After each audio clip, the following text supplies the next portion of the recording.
vous n'êtes pas gâtés aujourd'hui.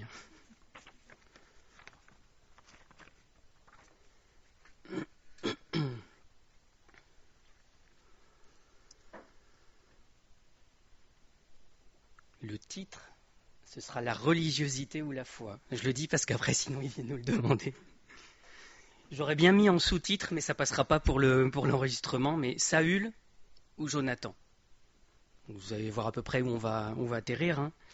On va atterrir dans 1 Samuel au chapitre 13.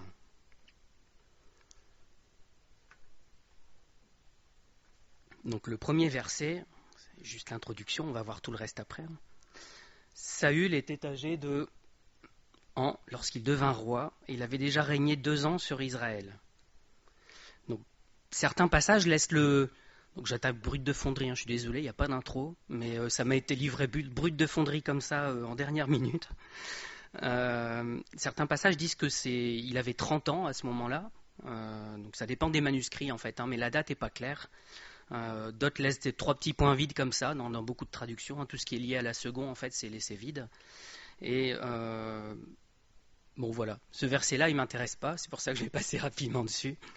Mais on ne sait pas en fait quand est-ce que ça se passe réellement ça, à quelle période de la vie de Saül. On a quelques indices après, mais c'est pas évident. Ce verset-là, je trouve, dans ma conception à moi, il suivait mieux avec le chapitre d'avant en fait. Parce que dans le chapitre d'avant, on nous explique comment Saül il a été nommé roi. On dit voilà, Samuel il a convoqué tout le monde à Gilgal, il me semble, et il a nommé Saül roi. Il a dit les devoirs du roi, les devoirs du peuple. Et donc, ça aurait bien terminé avec celui-là. Donc voilà, moi je l'éjecte dans le chapitre d'avant et j'en parle pas aujourd'hui. Dans le chapitre qu'on va voir, donc la suite du chapitre 13, c'est plus la même chose en fait, c'est plus la même histoire. Il est roi et il doit affronter les Philistins. Donc c'est les grands ennemis de l'époque, hein, à l'époque des juges. Et voilà. Je reviens quand même rapidement sur ce verset-là. J'ai mis la traduction Osterwald ici. Saül avait régné 1 an, et quand il eut régné 2 ans sur Israël, il prit avec lui 3000 hommes, et voilà. Bon. Donc Martin et Osterwald, c'est des traductions un peu plus anciennes, ils le traduisent comme ça. C'est peut-être pour ça que ça a été collé avec le chapitre 13 en fait à ce moment-là, hein. Mais voilà, c'est pas clair. Ce qui m'intéresse, c'est que après ça, on va voir la guerre de Saül contre les Philistins, et Saül, il va pas être tout seul en fait. Il va être accompagné de son fils Jonathan. Et alors du coup, c'est pour ça qu'on ne sait pas vraiment, on a une vague idée de quand est-ce que c'est. Ça paraît un peu court de dire que Saül, il avait 30 ans. Parce que si son fils, il vient avec lui à la guerre, on voit mal un fils de, 10, 15 ans aller mener des guerriers au combat avec une troupe, tout ça, ça paraît compliqué. Donc on se dit qu'il a peut-être un peu plus, 15, 20 ans, une petite vingtaine d'années peut-être. Et donc ça voudrait dire que Saül, il serait déjà un peu plus âgé, il serait plus proche peut-être de la quarantaine. Voilà, c'est que des suppositions, ça ne change pas grand-chose à l'histoire en fait, hein. Mais voilà, il n'y a pas d'élément de datation là-dedans. Donc ce qui m'intéresse, c'est plus la suite. Alors ça ne va pas se prêter beaucoup aux diapos, hein. J'ai craqué, j'en ai fait quand même, mais c'est pas mal de listes de versets, et donc du coup, des passages assez longs. Et donc, ça, c'est pas toujours très, très visuel pour vous, mais voilà, ça fait au moins un support. Sinon, vous écoutez, vous avez votre Bible aussi. Il y a toutes les possibilités. Donc, 1 Samuel 13. Alors, je vais peut-être le prendre moi aussi, ce sera plus simple.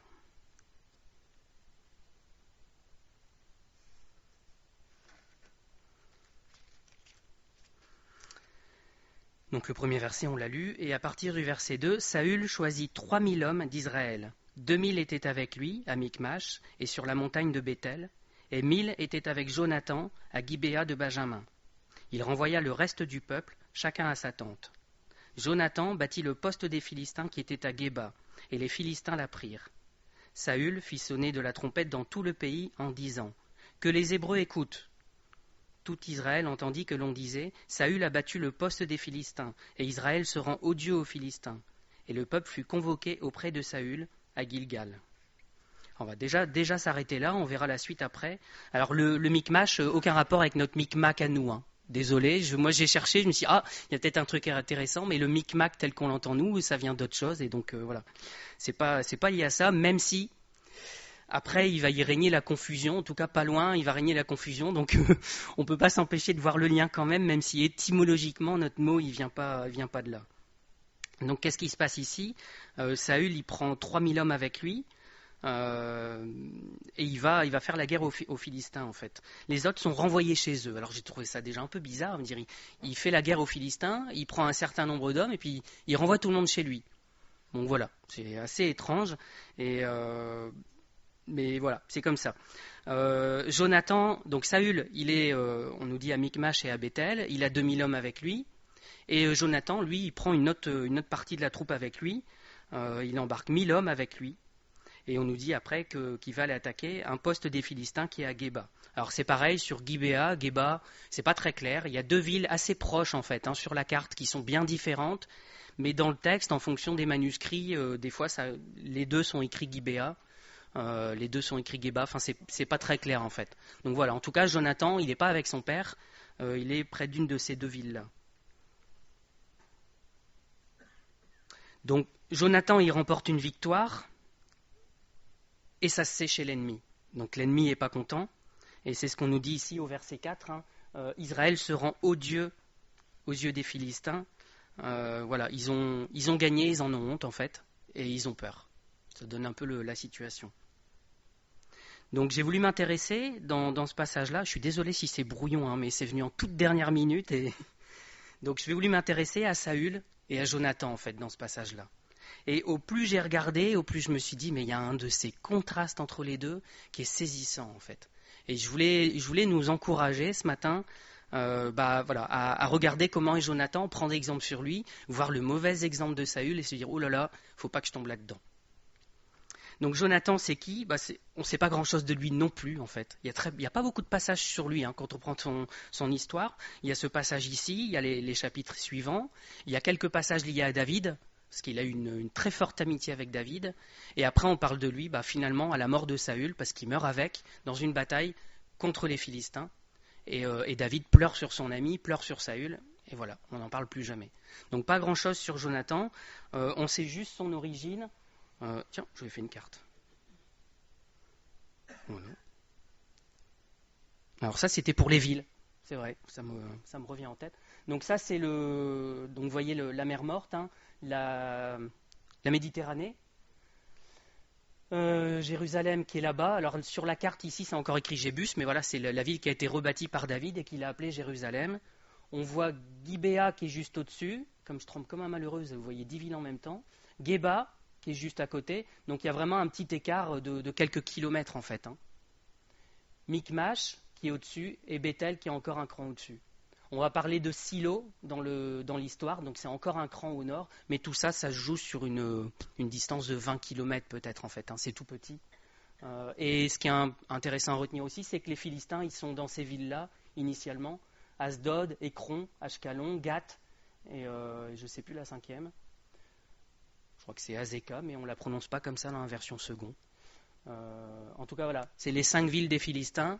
Et donc les Philistins se sont installés, en fait, ils ont commencé à prendre du terrain sur Israël et à se rapprocher des villes d'Israël. On parlera tout à l'heure aussi de Gabaon, qui est en plein milieu, en fait, et Kiryat Yearim aussi. Voilà. Donc vous voyez, tout ça, c'est vraiment regroupé ici, juste au nord de Jérusalem, et c'est dans un mouchoir de poche, en fait, toutes ces villes-là. Alors, c'est une deuxième manière de voir les choses. On a Jérusalem qui est parti là-bas, voilà, Bethléem en dessous, puis on retrouve Michmash, Geba, Gibéa. Voilà, c'est vraiment très très proche. L'échelle, elle est là-bas. Cette échelle ici, c'est 10 km. Donc vous voyez, tout ça, ça se tient dans vraiment quelques kilomètres. Donc ils étaient vraiment les uns près des autres en train de se batailler à bout portant. Donc on ne sait pas grand-chose de Jonathan, si ce n'est qu'il est probablement le fils aîné de Saül. Pourquoi? Parce qu'en 1 Samuel 14, verset 49, ça nous dit « Les fils de Saül étaient Jonathan, Jishvi, Malkishua. Ces 2 filles s'appelaient l'aînée Mérab et la plus jeune Michal. » Voilà. Après, on apprendra que Mérab elle aura des enfants, et on parle de ses enfants plus tard. Et Michal a été mariée d'abord à David, puis a été donnée à quelqu'un d'autre. Et Jishvi et Malkishua, on n'en parle pas beaucoup non plus. Mais voilà, comme il est en premier dans la liste, et que c'était plutôt l'habitude de les donner par ordre de naissance, on se dit, Jonathan, c'était le fils aîné de Saül. Et on n'en sait pas plus.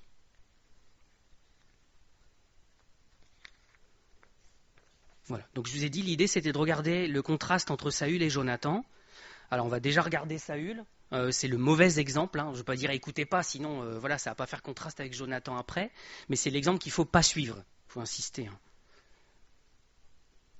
Donc la première chose qui me marque dans ce passage, c'est le contraste entre Jonathan et Saül. Alors j'espère ne pas trop extrapoler, d'accord, surtout quand c'est les noms de villes et tout ça, mais voilà, moi ça m'a fait penser à ça, j'espère que je ne vais pas trop loin dans mon interprétation, mais je vois un Saül qui est à Béthel. D'accord, il est à Béthel, et Béthel, c'est la maison de Dieu. Et du coup, je me dis, Saül, en fait, il pensait peut-être qu'il se mettait là, il était à la maison de Dieu, et donc il était protégé. Il y avait Dieu avec lui. Sauf que Béthel, à son époque, c'était un lieu d'idolâtrie, en fait. C'était devenu un lieu d'idolâtrie. Béthel, c'était proche de Silo. Silo, c'était où il y avait les sacrificateurs. Il y avait Élie, il y avait l'arche de l'Alliance, qui était gardée par les fils d'Élie, par Élie et ses fils, en tout cas. Et Saül, quelque part, on voit que sur cette carte, il est au nord et il se rapproche de ces deux villes-là. Il se rapproche de la maison de Dieu, il se rapproche de là où il y a l'arche, où il y avait les sacrificateurs. Et voilà, moi je l'ai interprété comme il y a un côté religieux en fait. Il pense que ça va le protéger. On verra plus tard en fait que l'arche elle y est plus malheureusement à Silo à cette époque-là. C'était l'endroit où il y avait l'arche. J'aurais dû le formuler comme ça. C'était la maison de Dieu, mais voilà, c'était l'étiquette qu'on avait mis il y a quelques centaines d'années avant. Mais ça ne l'était plus, en fait. Il n'y avait plus rien à Béthel, il n'y avait plus de foi à Béthel, il n'y avait plus de foi à Silo. Et pourquoi il n'y avait plus rien à Silo ? Parce que les Philistins, ils avaient attaqué et qu'ils avaient détruit et qu'ils avaient emmené l'arche. Donc ça, c'est une autre histoire hein, qu'on lit. C'est à Aphek. Alors sur la carte qu'on voyait tout à l'heure, c'était vraiment sur la côte et complètement au nord, mais les Philistins ont écrasé Israël. Et ils ont pris comme butin l'arche et visiblement le tabernacle. Enfin, c'est pas très clair en fait sur ce qu'ils récupèrent. Dans la Bible, on voit surtout la question de l'arche en fait, et le tabernacle, on le perd de vue. À cette bataille, les Philistins, ils ont tué les deux fils d'Élie. Donc les deux fils d'Élie sont morts. L'arche est embarquée dans les villes des Philistins. Et Élie, il entend ça. Il entend que ses deux fils sont morts. Il entend qu'on a pris l'arche de l'Éternel et il se renverse, il tombe à la renverse et il meurt aussi. Voilà, c'est pas un épisode très glorieux de la vie d'Israël, mais pour vous dire que toute cette période, on pourrait presque dire bénie à Silo et à Béthel, elle était terminée en fait. Dieu, il avait écarté les personnes, il avait même fait partir l'arche quelque part de la ville et elle n'était plus là-bas. Alors où est-ce qu'elle était ? Elle avait un peu vadrouillé chez les Philistins et après le tabernacle il serait revenu à Gabaon et qui n'était pas une ville d'Israël en réalité, alors ça fait bizarre hein, mais voilà, et ça faisait partie d'Israël mais c'était des extérieurs qui ont été inclus dans Israël. On va pas partir là-dessus mais voilà, ça vous fait au moins juste le contexte de tout ça. Et donc j'ai dit le tabernacle, hein, c'est ça, à Gabaon, et l'arche du coup elle était à Kiryat Yearim, c'est pour ça que je vous l'ai cité aussi. Mais donc plus à Silo, plus à Béthel. Tout ça, ça a été pris chez les Philistins, et quand on l'a rapatrié, on l'a mis dans ces deux villes-là.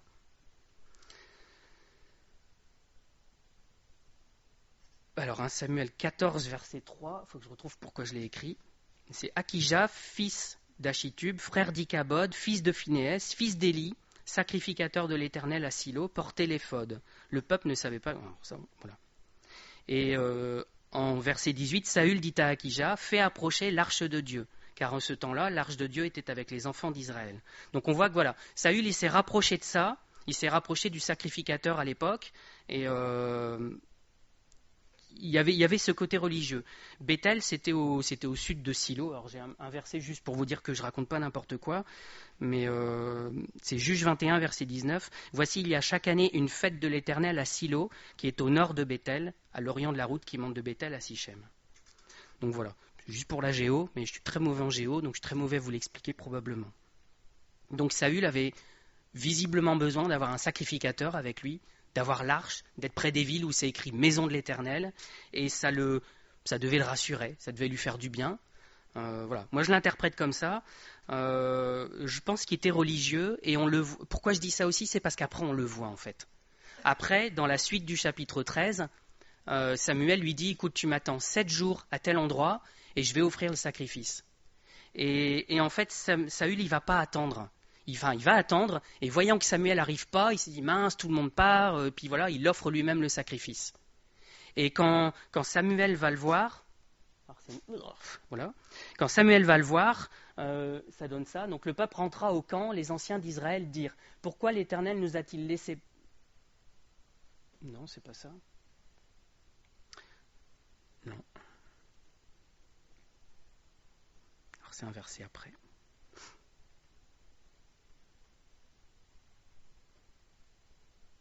Oui.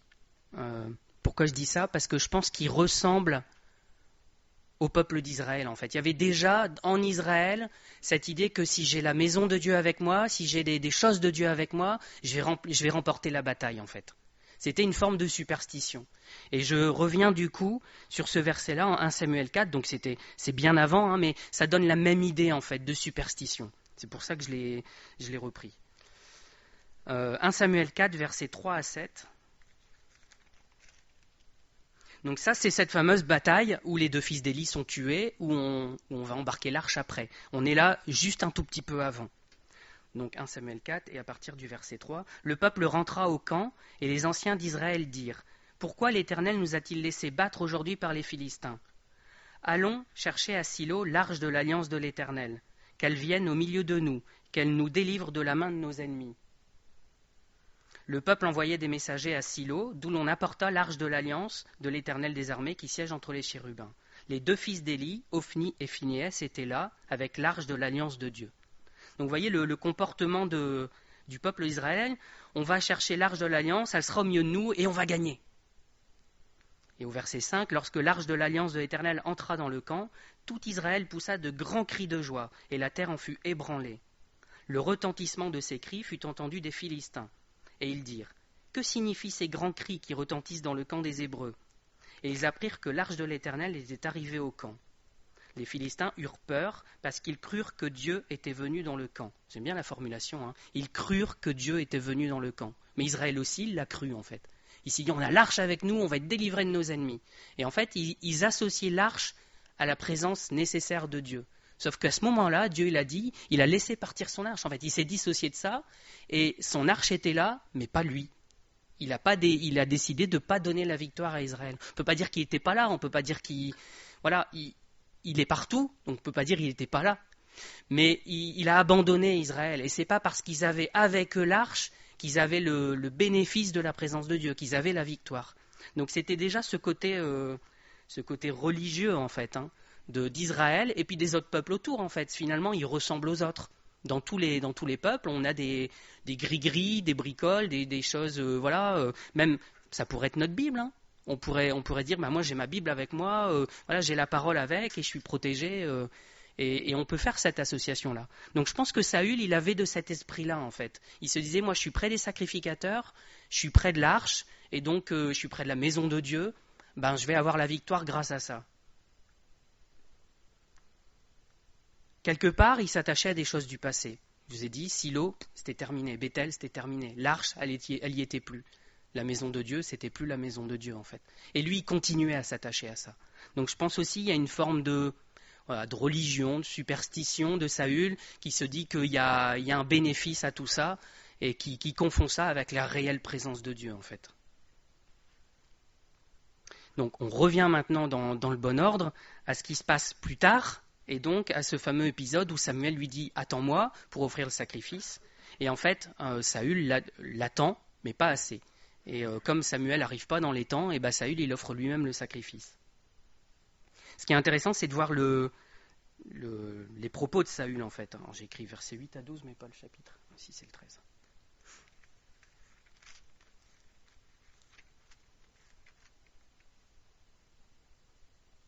Donc Saül attendit 7 jours. C'est ça, 1 Samuel 13, verset 8. Ouais. Il attendit 7 jours selon le terme fixé par Samuel. Mais Samuel n'arrivait pas à Gilgal et les peuples se dispersaient loin de Saül. Alors Saül dit « Amenez-moi l'holocauste et les sacrifices d'action de grâce. » Et il offrit l'holocauste. Comme il achevait d'offrir l'holocauste, voici, Samuel arriva. Et Saül sortit au-devant de lui pour le saluer. Je ne sais pas où ça coupe. Ouais. Samuel dit « Qu'as-tu fait » Saül répondit « Lorsque j'ai vu que le peuple se dispersait loin de moi, que tu n'arrivais pas au terme fixé, et que les Philistins étaient assemblés à Michmash, je me suis dit « Les Philistins vont descendre contre moi à Gilgal, et je n'ai pas imploré l'Éternel. C'est alors que je me suis fait violence et que j'ai offert l'Holocauste. Et on voit ce côté religieux. Je ne peux pas y aller, je n'ai pas fait mon sacrifice. Il aurait pu y aller sans sacrifice, s'il avait la présence de Dieu avec lui, au lieu de l'avoir quelque part ailleurs dans l'arche. Mais il était accroché à cette symbolique-là. Donc vous voyez, c'est un ensemble de petits éléments que je prends, et bout à bout, on voit que Saül, il était religieux, qu'il avait peur, qu'il y avait une forme de superstition. Donc c'est un triste roi, à ce moment-là, Saül. Et je pense que la peur qu'il a, elle est liée à sa religion, en fait. Moi, je fais le lien avec ça, et comme il ne respecte pas les règles de sa religion, de sa superstition, il encourt des non-bénédictions, il encourt des malédictions. Donc il est obligé de respecter ces règles-là. Vous voyez, ça fait peur parce que si je fais pas si je lis pas ma Bible tous les jours, je vais avoir une malédiction sur moi. Si je ne lis pas tous les jours, matin et soir, c'est moins bien. Je vais être moins béni que si je la lis. Voilà. Et on peut avoir des raisonnements comme ça. Je dis pas que c'est pas vrai, hein. Au plus on la lit, au plus on est béni. Donc si vous la lisez matin et soir tous les jours, c'est bien. Mais si on le fait pour être béni et qu'on rentre dans ce système-là de dire c'est parce que je le lis que je vais être béni, il y a quelque chose qui ne va pas. On rentre dans une superstition, on rentre dans une religion en fait.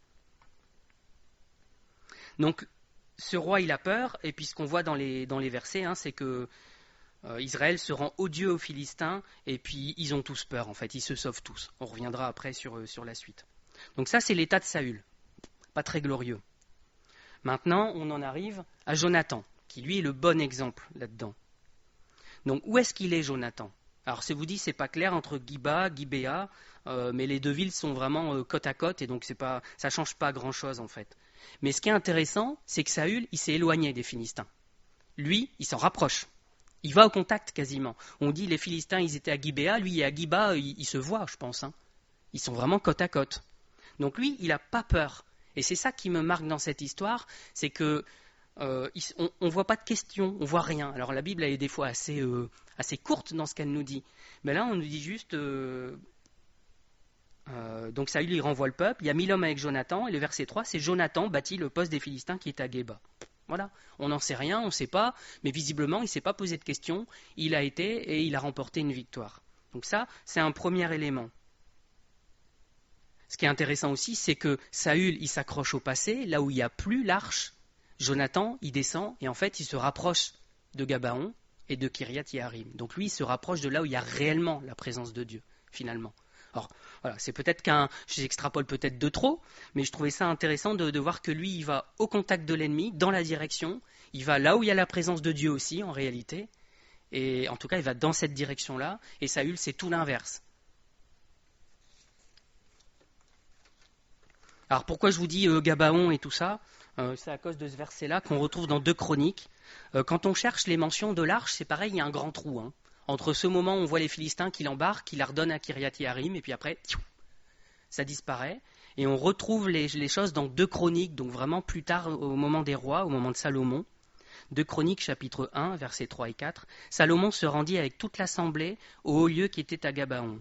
Là se trouvait la tente d'assignation de Dieu, faite dans le désert par Moïse, serviteur de l'Éternel.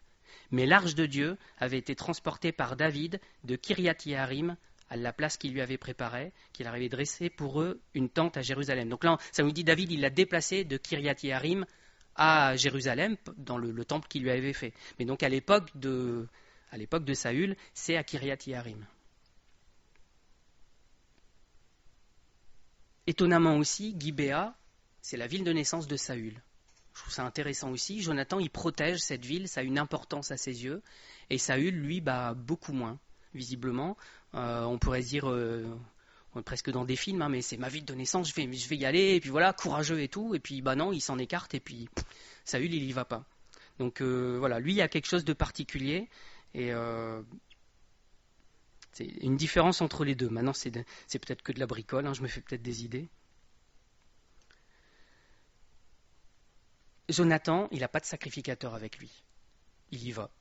Et vous notez qu'il a moins d'hommes armés que son père aussi. Son père, il a 2000 personnes avec lui. Lui, il y va avec 1000 personnes. Pas de souci.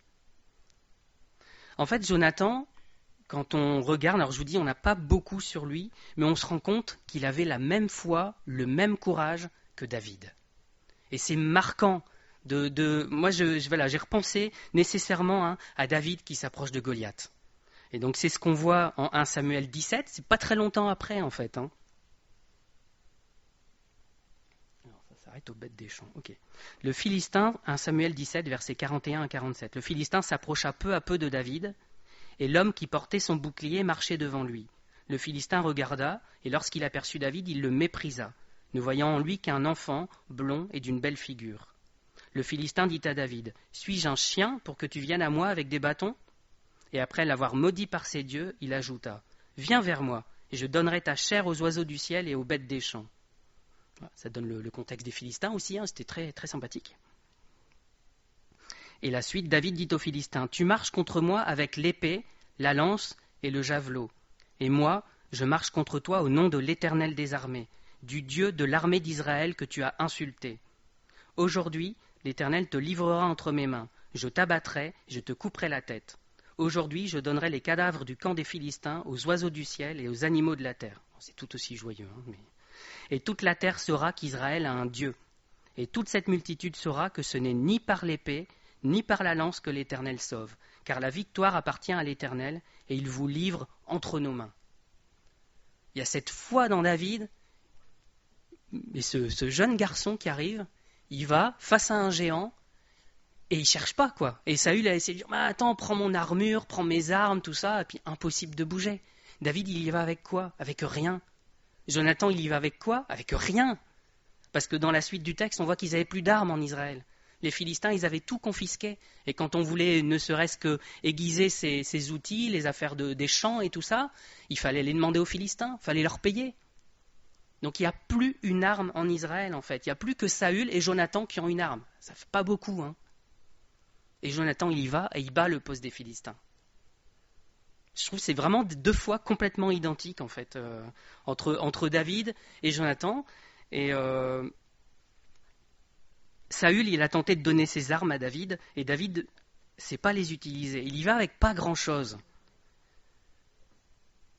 Il est méprisable aux yeux des Philistins. Vous voyez, cette phrase du Philistin, le Philistin regarda, et lorsqu'il aperçut David, il le méprisa, ne voyant en lui qu'un enfant, alors blond ou roux, ça dépend des traductions aussi, et d'une belle figure. Et pourquoi David il y va? Parce qu'il y va au nom de Dieu.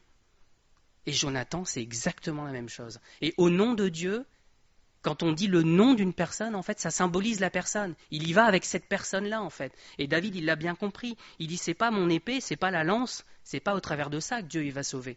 David, il y va d'ailleurs sans épée, sans lance. Il y va avec sa fronde et ses 5 cailloux. Ses 5 pierres polies. Il dit, la victoire appartient à l'Éternel et il vous livre entre nos mains.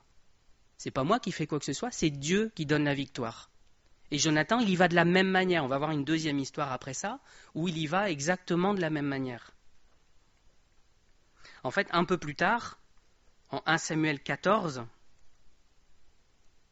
alors raté, j'ai pas pris tout le verset.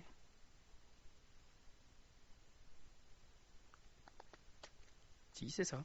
Donc, voilà. Ici, dans cette première histoire, on voit juste Jonathan, il attaque le poste des Philistins, il gagne, voilà. Juste après, on retrouve Jonathan, qui va encore attaquer le poste des Philistins. Voilà, il ne s'arrête pas, il est motivé. Et à ce moment-là, donc c'est 1 Samuel 14, verset 12, les hommes du poste s'adressèrent, donc, il faut que je réexplique le contexte du coup, mais Jonathan, il est avec son porteur d'armes, et il dit, regarde, on est en train de grimper, il y a deux pics rocheux, on passe au milieu, il y a les Philistins qui sont là-bas. On va faire quelque chose. S'ils nous disent d'approcher, on y va, l'Éternel les livre entre nos mains. S'ils nous disent attendez là, alors c'est qu'il ne faut pas y aller. D'accord? Et du coup, les hommes du poste s'adressèrent ainsi à Jonathan, à celui qui portait ses armes. Montez vers nous, nous vous ferons savoir quelque chose. Ah. Piège. Jonathan dit à celui qui porte ses armes, monte après moi, car l'Éternel les livre entre les mains d'Israël. Clac, c'est le déclic, il dit, voilà, on avait mis les deux choses sur la table, et on voit bien que la réponse du Seigneur, c'est ça. C'est l'Éternel qui les livre entre nos mains. C'est exactement la même chose que David quand il dit, la victoire appartient à l'Éternel. Il y a la même foi dans les deux, en fait.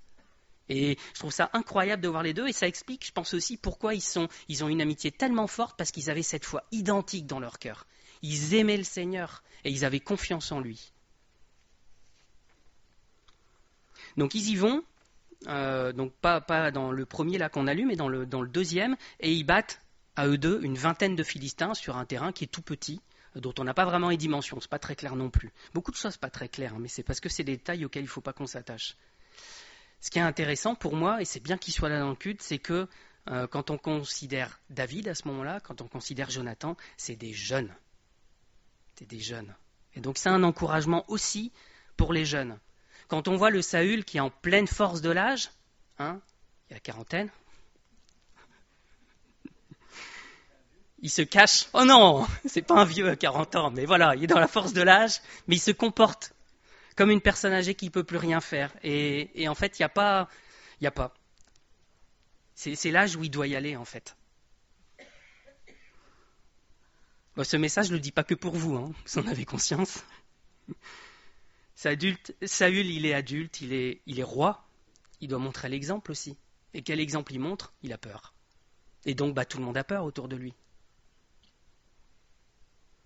Donc ces deux jeunes garçons, ils nous montrent un exemple de foi, et c'est un exemple pour les jeunes, c'est-à-dire qu'il faut le chercher, et il veut donner des grandes victoires. Il a utilisé des jeunes pour donner des énormes victoires au peuple d'Israël.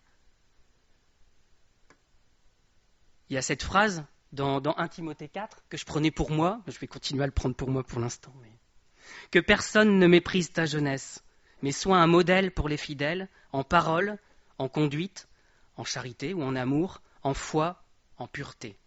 Un modèle de foi. C'est un encouragement pour les jeunes à être un modèle de foi, et que le Seigneur il peut vous utiliser, je vais formuler vous, pour donner des grandes victoires à son peuple. Mais ce n'est pas réservé qu'aux jeunes, mais il y a un encouragement spécial pour les jeunes. L'ennemi, il a méprisé David. C'est pour ça que je pensais à ce verset-là, en fait. Et l'encouragement, du coup, pour les moins jeunes, c'est de ne pas mépriser les jeunes, en fait. C'est de les encourager. Et de savoir que Dieu il peut les utiliser pour avoir des grandes victoires aussi. Les Philistins, ils ont méprisé Jonathan et son porteur d'armes de la même manière. Venez voir. C'est que deux jeunes, on va s'en débarrasser rapidement. Mais ils ont infligé une grande défaite aux Philistins. Ils ont procuré une grande victoire au peuple. Il faut simplement se souvenir, du coup, les jeunes, et les autres aussi, des paroles de David et de Jonathan. C'est l'Éternel qui livre l'ennemi entre nos mains. C'est lui qui donne la victoire. On n'y va pas parce qu'on est plus musclé que les autres, parce qu'on est plus d'énergie, parce qu'on est plus intelligent, parce qu'on a compris plus de choses, parce que tout ce qu'on peut trouver, parce qu'on est plus diplômé, parce que voilà, on peut en trouver plein comme ça. Mais on y va parce qu'on a son esprit et sa présence avec nous. Et que c'est ça qui donne la victoire en fait. Ça fait nécessairement penser aussi à Zacharie 4, verset 6, la deuxième partie. Ce n'est ni par la force, non, ni par la puissance, ni par la force, mais c'est par mon esprit, dit l'Éternel des armées. Donc c'est important de retenir ça. Alors c'est vrai que j'aimerais bien dire nous, c'est une blague que j'entends souvent au boulot. J'ai un directeur qui a pas loin de la soixantaine, si je ne me trompe pas, et il aime bien commencer des choses, dire bon, nous les jeunes, on fait ceci, on fait cela, voilà. On sourit tous, lui il y a un bon gros rire gras qui montre qu'il a bien compris, qu'il a bien fait exprès. Mais en fait j'ai l'âge de Saül probablement, pas loin. Ça veut dire que c'est le danger qui nous guette en fait. On peut être enflammé pour le Seigneur au début, et puis on peut avoir tendance à se rasseoir, à s'endormir, et je pense qu'il y a un avertissement pour nous. Donc je vous ai dit à pas mépriser les jeunes, et puis à pas tomber dans ce travers-là en fait. On peut continuer à être jeune en fait. On peut continuer par l'esprit à agir, à remporter des victoires. C'est pas limité aux jeunes en fait. C'est un encouragement particulier pour eux, mais c'est un encouragement pour tout le monde en fait. À ne pas tomber dans la quarantaine spirituelle, on va dire ça comme ça.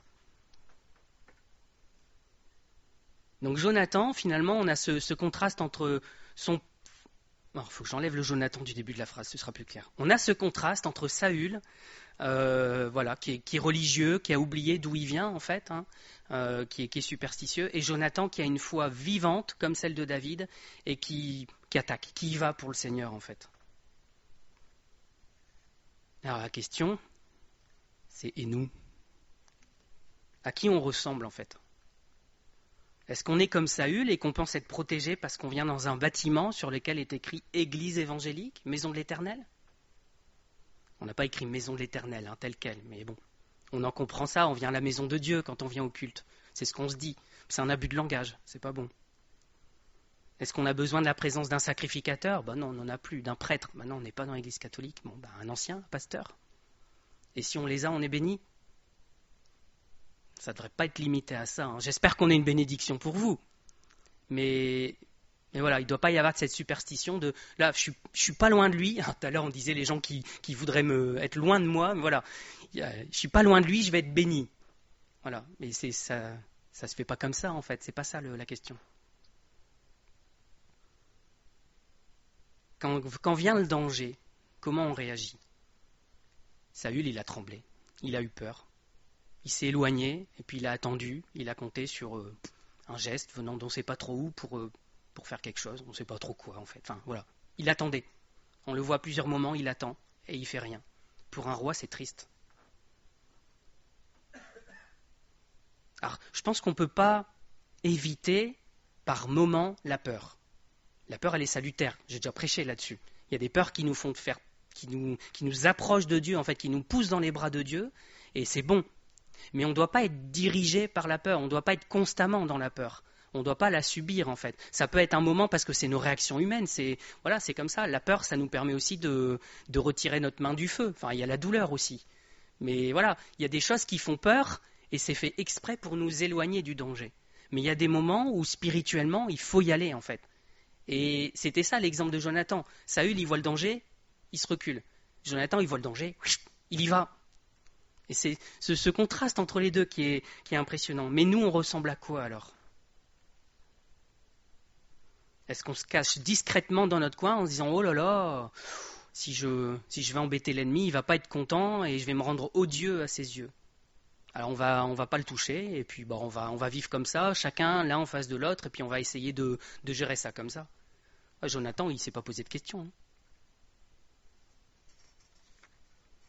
Alors vous allez me dire, moi je suis pas religieux comme Saül. Ouais, moi c'est aussi ce que je disais.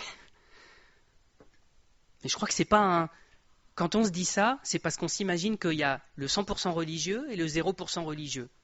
Et qu'il n'y a que ça en fait de vrai. Mais en fait c'est un curseur.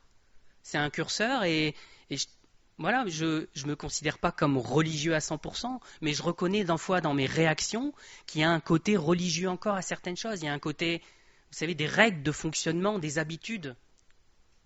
Donc je ne me sens pas religieux, mais il y a encore des portions en moi qui ne vont pas et que le Seigneur doit changer. Et voilà, à chacun à voir où est le curseur en fait.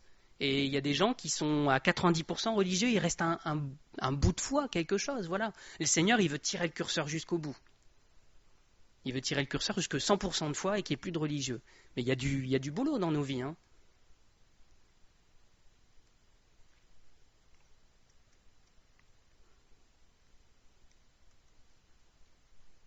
Ce qui est intéressant aussi dans ce passage, c'est l'impact sur les autres.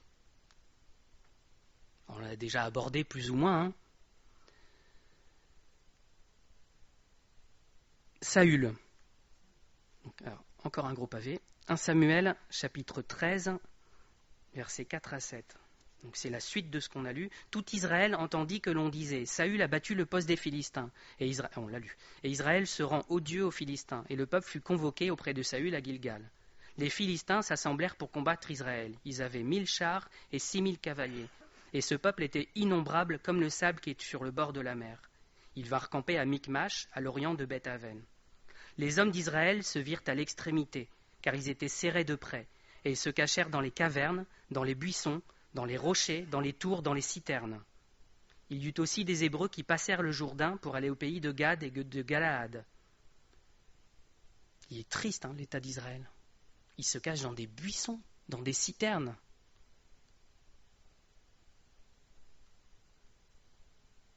Alors, je ne sais plus jusqu'où j'ai cité du coup. Trembler, ok. Il y eut aussi des Hébreux qui passèrent, voilà. Saül était encore à Gilgal et tout le peuple qui se trouvait auprès de lui tremblait. Il y a un roi qui tremble, ceux qui sont autour, ils tremblent aussi en fait. C'est contagieux. C'est contagieux. Donc il n'y a pas grand-chose à ajouter à cette description-là. C'est triste de voir le roi qui motive pas ses troupes en fait. Et comme il est découragé, il décourage tout le monde autour de lui. Et le risque quand on est nous découragés, c'est qu'on décourage les gens autour de nous.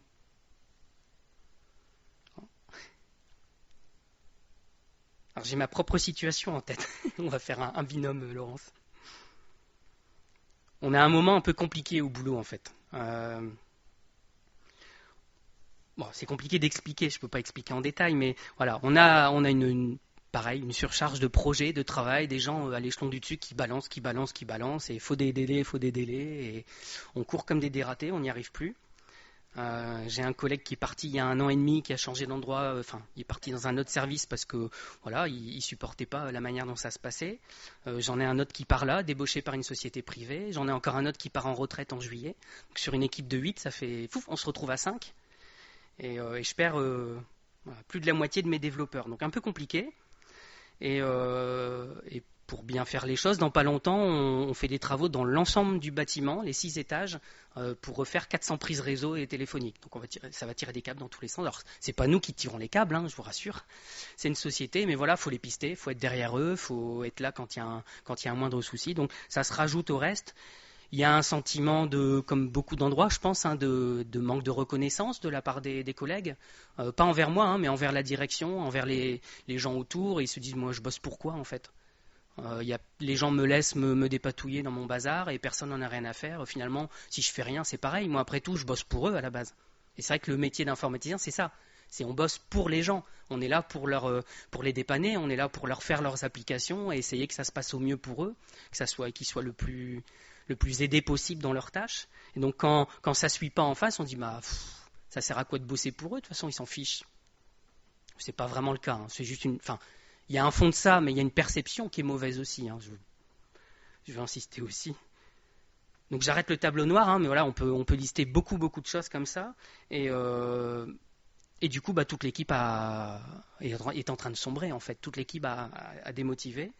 Et en fait, je m'en suis rendu compte, je m'en suis pas vraiment rendu compte.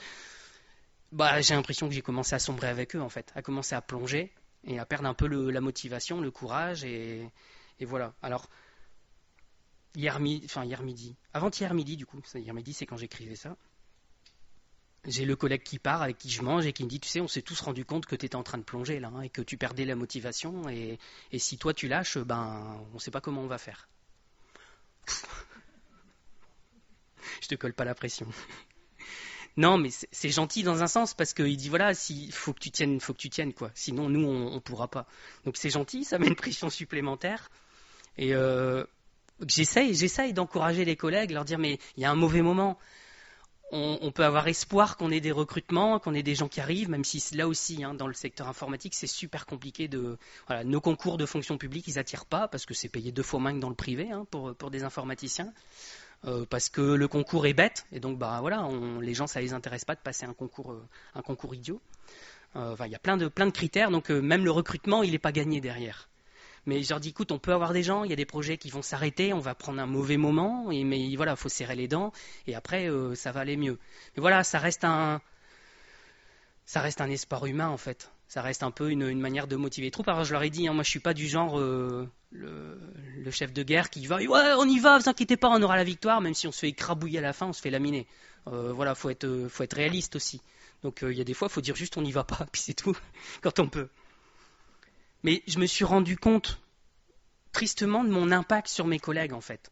Mon découragement, il décourage encore plus mes collègues. Et je vous dis, c'est pas la question de faire semblant d'être joyeux et tout va bien, et voilà, comme ça, ils vont garder le sourire. Non, c'est d'avoir un vrai espoir dans le cœur, de s'appuyer réellement sur le Seigneur, et du coup que ça se voit, et que ça encourage les autres. Donc ça m'a vraiment parlé, cette situation de Jonathan. Alors, toute proportion gardée, parce que Jonathan, c'est une vraie bataille, hein, avec des morts, tout ça. Donc faut regarder, mais c'est une image quand même des choses.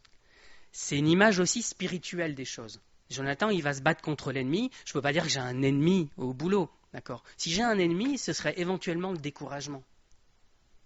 Il y a un grand ennemi qui a plein d'amis à lui, hein, la tristesse, le découragement, la dépression, et puis il les envoie, et on peut avoir ces gens-là pour ennemis, le découragement. On peut se battre contre le découragement, et voilà, on le personnifie un peu, mais voilà, ça peut être mon ennemi. Mais en dehors de ça, j'en ai pas. Donc il y a une proportion à garder. Mais je vois Jonathan, c'est une question de vie ou de mort. Je sais pas si on se rend compte. Quand il y va, c'est pas il est en train de jouer au dé, et puis mince, si c'est le mauvais résultat, c'est tout. Il joue pas une somme d'argent, il joue sa vie. Quand il y va, il peut juste y passer simplement parce que c'est une guerre. Donc il y a un courage chez Jonathan qui est incroyable. Et nous, on se décourage dans des situations beaucoup plus petites que ça. Donc c'est pas une... Enfin, je ne l'ai pas pris pour moi comme une claque du Seigneur en disant mais t'es vraiment mauvais par rapport à Jonathan. C'est plutôt de dire regarde Jonathan, tu peux aller faire bien mieux que ça. Ta foi elle vaut mieux que ça en fait. Parce que la foi c'est celle que Dieu y donne. Donc Jonathan, qu'est-ce qui se passe? On va essayer de terminer quand même. 1 Samuel 14, c'est ça? Ouais. 1 Samuel 14. Donc un jour, Jonathan, fils de Saül, dit au jeune homme qui portait ses armes, « Viens, et poussons jusqu'au poste des Philistins qui est là de l'autre côté. » Et il n'en dit rien à son père. Vous avez vu, il est obligé de faire ça en planque en plus. Donc je saute parce que ça parle de Saül qui était sous le grenadier, qui attendait avec les hommes. Et voilà, on sent qu'ils étaient très très joyeux. Et on reprend 1 Samuel 14 à partir du verset 6. Jonathan dit au jeune homme qui portait ses armes, « Viens, et poussons jusqu'au poste de ces incirconcis. Peut-être l'Éternel agira-t-il pour nous, car rien n'empêche l'Éternel de sauver au moyen d'un petit nombre comme d'un grand nombre. » Et qu'est-ce qu'il lui répond, l'autre? Celui qui portait ses armes lui répondit, « Fais tout ce que tu as dans le cœur, n'écoute que ton sentiment, me voici avec toi, prêt à te suivre. » Il y a une traduction qui dit, « Me voici comme ton cœur. » C'est beau. Ça donne ça, en fait. Quand on a la foi, le courage que le Seigneur y donne, ça a cet effet-là autour de nous, en fait. Saül, il démotive tout le monde, il communique sa peur, et Jonathan, quand il y va, les gens, ils sont derrière lui en disant « On vient avec toi !» Mais ils n'avaient rien, ils sont deux. Mais on vient avec toi, c'est pas grave. Ils n'avaient pas plus de moyens au moment où Jonathan il dit ça qu'avant. Mais c'est juste qu'il y a la foi de Jonathan qui est là, et qui fait que c'est communicatif. Même si l'autre, on ne sait pas si son porteur d'armes, il connaissait le Seigneur. Mais il suit parce qu'il y a la foi de Jonathan qui l'éclaire, qui l'encourage en fait. Donc c'est un encouragement pour nous à avoir cette foi de Jonathan et que ça remonte le niveau de tout le monde en fait. Ça redonne de la motivation à tout le monde, ça encourage tout le monde. Donc son porteur d'armes, c'est pareil, il n'est pas en train de dire ouais, je vais venir voir avec toi, puis on décidera, on verra bien ce qu'on fait. Non, non, on y va. Fais ce que tu as sur le cœur, je viens avec toi. Il risque sa peau, encore une fois.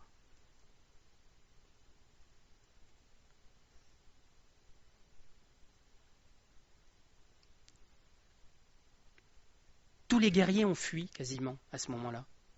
Il y en reste 600 avec Saül. Tout à l'heure, ils étaient 2000. Il y en avait 1000 avec Jonathan, on ne sait pas combien il en reste autour, mais là, ils y vont à 2. Personne n'a d'armes, juste Saül et Jonathan. Et Jonathan, il prend le peu d'armes qu'il a, ce qui lui a été donné par le Seigneur, et il y va. Et ça fait forcément penser à Éphésiens 6. Parce que Jonathan, il n'y va pas avec ses propres armes, en fait. Il y va, sa principale arme, c'est sa foi. Que le Seigneur, il va agir, que le Seigneur, il va délivrer. Et c'est le Seigneur qui veut nous donner ses armes, en fait. Dans Éphésiens 6, c'est ça. C'est le bouclier de la foi. Il y va, il sait qu'il ne sera pas touché, parce qu'il a la foi. La suite, 1 Samuel 14, verset 8. Eh bien, dit Jonathan, allons vers ces gens et montrons-nous à eux. C'est ce que j'expliquais tout à l'heure, en fait. S'ils nous disent « Arrêtez, jusqu'à ce que nous venions à vous », nous resterons en place et nous ne monterons point vers eux. On a oublié de dire, vu que c'était un peu facile comme situation, ils étaient en train de grimper, passer entre 2 éperons rocheux, et les autres étaient sur le terrain qui les attendaient. Voilà. Il n'y avait pas meilleure situation pour remporter une victoire. Mais s'ils disent « Montez vers nous, nous monterons, car l'Éternel les livre entre nos mains. C'est là ce qui nous servira de signe. » Verset 11, ils se montrèrent tous deux. Alors, je ne sais plus où c'est. Ouais, si je ne vous le montre pas, ça ne va pas aller.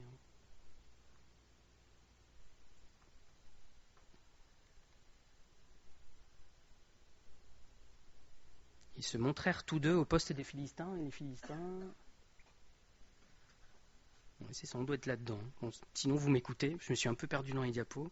Ils se montrèrent tous deux au poste des Philistins, et les Philistins dirent « Voici les Hébreux qui sortent des trous où ils se sont cachés. » Et les hommes du poste s'adressèrent ainsi à Jonathan et à celui qui portait ses armes. « Montez vers nous, et nous vous ferons savoir quelque chose. » Jonathan dit à celui qui portait ses armes « Monte après moi, car l'Éternel les livre entre les mains d'Israël. » Et Jonathan monta en s'aidant des mains et des pieds, et celui qui portait ses armes le suivit.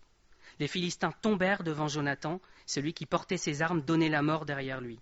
Dans cette première victoire, Jonathan et celui qui portait ses armes tuèrent une vingtaine d'hommes sur l'espace d'environ la moitié d'un arpent de terre.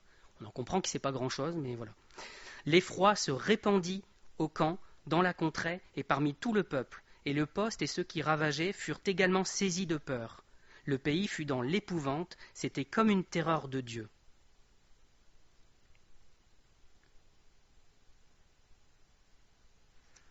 C'est marrant, moi j'avais une traduction un peu différente.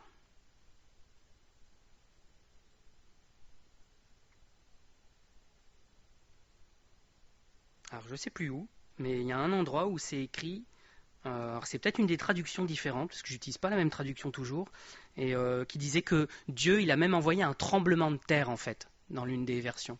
Et le sol a tremblé, et ça venait de Dieu. Et c'est pour ça aussi que ça dit que c'était comme une terreur de Dieu, en fait. Donc vous voyez, ils font tomber 20 personnes, ça déclenche la confusion dans le camp ennemi. Il y a Dieu qui en remet une louche par-dessus, parce qu'il était réellement avec eux. Et ça fait une confusion dans tout le camp des Philistins. À la fin, qu'est-ce qui se passe? Je vais essayer de raccourcir la fin. On l'a peut-être là? Oui. Saül et tout le peuple. Alors on est au verset 20. Saül et tout le peuple qui était avec lui se rassemblèrent et ils s'avancèrent jusqu'au lieu du combat. Et voici les Philistins tournèrent l'épée les uns contre les autres, et la confusion était extrême. Il y avait parmi les Philistins, comme auparavant, des Hébreux qui étaient montés avec eux dans le camp où ils se trouvaient disséminés. Et ils se joignirent à ceux d'Israël qui étaient avec Saül et Jonathan. Tous les hommes d'Israël qui s'étaient cachés dans la montagne d'Éphraïm, apprenant que les Philistins fuyaient, se mirent aussi à les poursuivre dans la bataille. L'Éternel délivra Israël ce jour-là, et le combat se prolongea jusqu'au-delà de Beth-Aven. 2 personnes, 2 jeunes, qui se pointent avec pas grand-chose dans des situations où on peut difficilement faire plus compliqué. Ils tuent 20 personnes en face, ça met la confusion dans le camp, et ça remotive l'ensemble d'Israël, et ils remportent la victoire sur les Philistins. Ça part pas grand-chose. Mais c'est l'encouragement que je veux laisser ce matin, d'avoir cette foi de Jonathan, la même que David, la même que d'autres. J'étais un peu déçu, je ne l'ai pas retrouvé Jonathan dans les témoins de la foi, en Hébreux 11. Mais voilà, tout le monde n'est pas cité, il n'y avait pas la place pour tout le monde. Mais il aurait eu sa place aussi, en fait. Et donc je veux nous encourager, je veux laisser ça comme un encouragement. Vraiment pas pour ceux qui ont 40 ans et plus, donc je fais partie, vous l'avez compris. C'est pas, faut laisser les jeunes faire le travail. Il faut leur ressembler des fois. Il faut ressembler à ces 2 jeunes-là qui avaient la foi et qui ont remporté une victoire pour le Seigneur. Donc je veux nous encourager à pas s'endormir et puis à laisser filer les choses et dire les suivants ils feront. Non, on a encore tous un rôle à jouer et le Seigneur il veut se servir de nous. Ça peut partir de pas grand-chose, mais ça peut donner une grande victoire à la fin. Alors je fais toujours attention en fait au message d'encouragement. Maï, elle sait, j'aime pas beaucoup en donner. Elle va me dire, t'es un drôle, pourquoi? Mais je pense qu'il peut y avoir un défaut de donner des messages d'encouragement parce que ça fait plaisir en fait de le recevoir. Plutôt que de reprendre une claque dans la figure, autant prendre un message d'encouragement. C'est plus sympa. Donc du coup, comme l'accueil est bon, on peut avoir tendance à tomber dans des trucs qui sont toujours de l'encouragement. Et je pense que régulièrement, on a besoin d'une claque aussi pour se réveiller, pour se relever et pour repartir faire quelque chose. Mais voilà, de temps en temps, on a besoin d'encouragement et je pense que j'en avais besoin aussi. Habituellement, je prépare les trucs relativement en avance. Et là, ça s'est fait hier. Mais hier, jusque dans l'après-midi. Et je dis, mais Seigneur, qu'est-ce que tu veux que je dise? Et j'avais ce passage de 1 Samuel 13 et 14 en tête, sans réussir à décortiquer. Et quand j'ai relu ça hier, et que j'ai mis ça par rapport à ce que mon collègue m'a dit, je me suis dit, ok, c'est bon, j'ai compris, Seigneur. En fait, c'était pour moi et t'attendais que mon collègue il me dise ça pour que je puisse y aller. Mais voilà, on a besoin d'encouragement aussi. Donc, je vous laisse comme ça. La Bible, elle nous demande de nous exhorter les uns les autres. L'encouragement, c'est aussi une preuve d'amour. Donc pour contrebalancer mon idée de ne pas en donner tout le temps. Mais voilà, il faut, on est là aussi, je pense en tant qu'ancien, pour encourager l'Église, pour la fortifier. Juste rapidement, Saül, Jonathan. À qui est-ce qu'on veut ressembler? Je vous laisse avec cette question-là. On a 2 minutes juste pour prier le Seigneur et lui demander qu'il nous donne cette foi comme Jonathan et comme David, pour aller remporter des victoires spirituelles avant tout, mais ça aura des répercussions sur notre vie, c'est inévitable, sur le restant de notre vie en fait, sur notre travail, sur notre famille, sur nos amis, sur absolument tout. Donc Voilà, il faut vraiment qu'on se rapproche du Seigneur et qu'on le cherche à le connaître. Jonathan comme David, ils s'appuient sur leur foi. Pourquoi? Parce qu'ils connaissent le Seigneur, ils savent comment il est. David, qu'est-ce qu'il dit aux Philistins? C'est pas Israël que t'as insulté, c'est le Dieu d'Israël. Et il tolérera pas ça, il ne peut pas le tolérer. Donc il va me donner la victoire. Il connaît le Seigneur, il sait comment il est. Et là, Jonathan, c'est pareil, il sait comment Dieu il est. Et donc il s'appuie sur lui. Donc je veux nous encourager à connaître le Seigneur et à grandir dans sa connaissance.